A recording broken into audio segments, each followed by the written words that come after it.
Avec vous, Thibaut Francesquet. Bonsoir à vous. On va revenir sur l'actualité au Liban et s'intéresser plus particulièrement à la FINUL, la force intérimaire des Nations Unies au Liban, présente donc proche de la frontière avec Israël. L'ONU a accusé l'État hébreu d'avoir blessé plusieurs casques bleus ces derniers jours. Israël a demandé à l'ONU de retirer ses troupes et maintenant certains accusent la FINUL de coopérer avec le Hezbollah, Thibaut. Oui, tout à fait. Les forces des Nations Unies qui collaboraient avec le Hezbollah, c'est ce que certains affirment sur les réseaux sociaux. On va voir ça tout de suite. Regardez ici, par exemple, cette publication d'un étudiant américain qui écrit « Voici une photo d'un char de la FINUL avec un drapeau du Hezbollah dessus. Est-ce que toutes les agences des Nations Unies soutiennent les terroristes ?» Et cette publication a été vue, vous voyez, plus de 700 000 fois. Ça a été aussi partagé, cette image, par un journaliste français qui écrit sur cette photo en casque bleu de la FINUL au sud Liban, nullement gêné par l'emblème du Hezbollah apposé sur son blindé. Il ne l'a peut-être pas vu. C'est dire s'il prend sa mission d'observateur au sérieux. Donc tous les deux partagent cette image. Vous voyez bien un char des Nations Unies, on voit l'inscription UN dessus. Et ici, effectivement, un drapeau du Hezbollah. Mais est-ce que cette photo est bien authentique, Thibaut ? Alors oui, elle est bien authentique, ce n'est pas un photomontage, elle n'est pas truquée, pour autant elle ne prouve pas une collaboration de la FINUL avec le Hezbollah. Vous allez voir pourquoi. Regardez ici, c'est un journaliste fact-checker israélien qui répond à la publication de l'étudiant qu'on a vu tout à l'heure sur X et qui explique que bien au contraire, il s'agit d'une attaque contre la FINUL.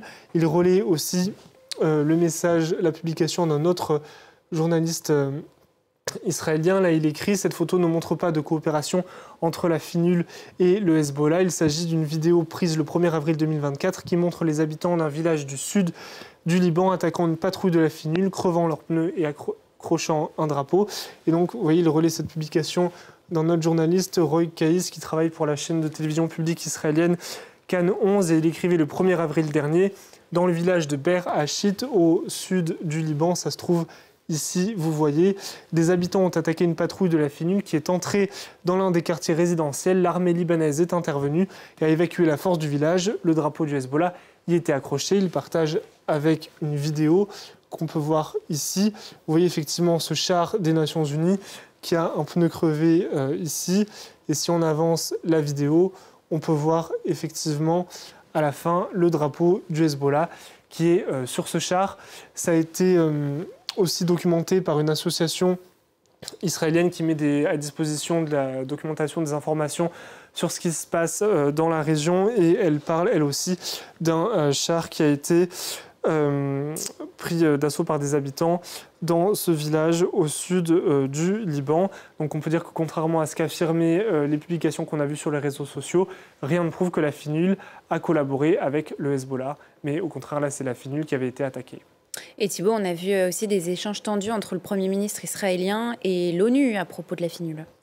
Oui, tout à fait, un échange tendu ces dernières semaines, puisqu'on a vu la FINUL qui a accusé Israël d'avoir blessé certains casques bleus, puis d'avoir violé une de ses positions au sud du Liban. Vous voyez ici, l'armée israélienne, elle s'est défendue en expliquant qu'elle ne visait pas les casques bleus, mais des membres du Hezbollah qui se trouvaient à proximité, que les blessures étaient involontaires, et concernant le char, qu'il s'agirait d'un char de l'armée israélienne qui aurait heurté une des positions de la FINUL en évacuant des blessés.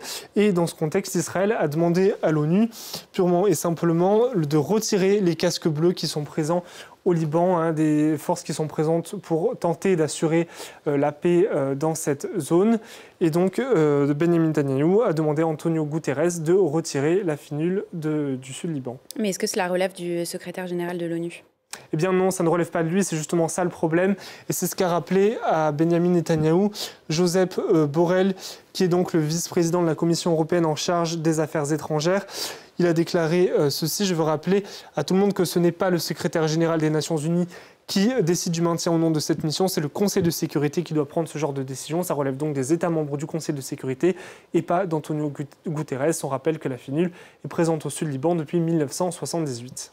Et que le Premier ministre donc, accuse le Hezbollah d'utiliser les installations et les positions de la FINUL comme couverture pour mener ses attaques. Merci beaucoup à vous, Thibaut Francesquet. C'est la fin